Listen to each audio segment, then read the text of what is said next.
பகுஜன் சமாஜ் கட்சி தலைவர் ஆம்ஸ்ட்ராங் கொலை வழக்கில் கைதான பிரபல ரவுடி நாகேந்திரன் போலீசார் கஸ்டடிக்கு செல்ல அடம்பிடிப்பதாக தகவல் வெளியாகியுள்ளது. பகுஜன் சமாஜ் கட்சி தலைவராக இருந்த ஆம்ஸ்ட்ராங் வெட்டி கொலை செய்யப்பட்ட வழக்கில் பிரபல ரவுடி ஆற்காடு சுரேஷின் தம்பி புன்னைபாலு, வழக்கறிஞர் அருள் உள்ளிட்ட 24 பேர் கைது செய்யப்பட்டு சிறையில் அடைக்கப்பட்டுள்ளனர். இதில் திருவேங்கடம் என்ற ரவுடி மட்டும் போலீஸ் என்கவுண்டரில் சுட்டுக் கொல்லப்பட்டார்.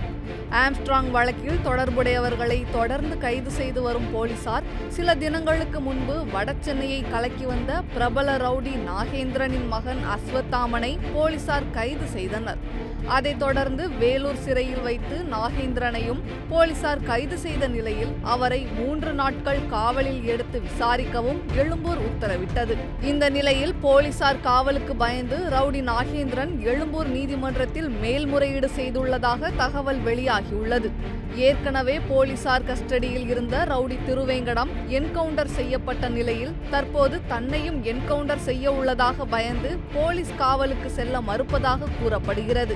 மேலும் நாகேந்திரனுக்கு உடல்நிலை பாதிக்கப்பட்டு வாரத்திற்கு 2 முறை டயாலிசிஸ் செய்து வருவதாகவும் அவரது தரப்பில் தெரிவிக்கப்பட்டுள்ளது.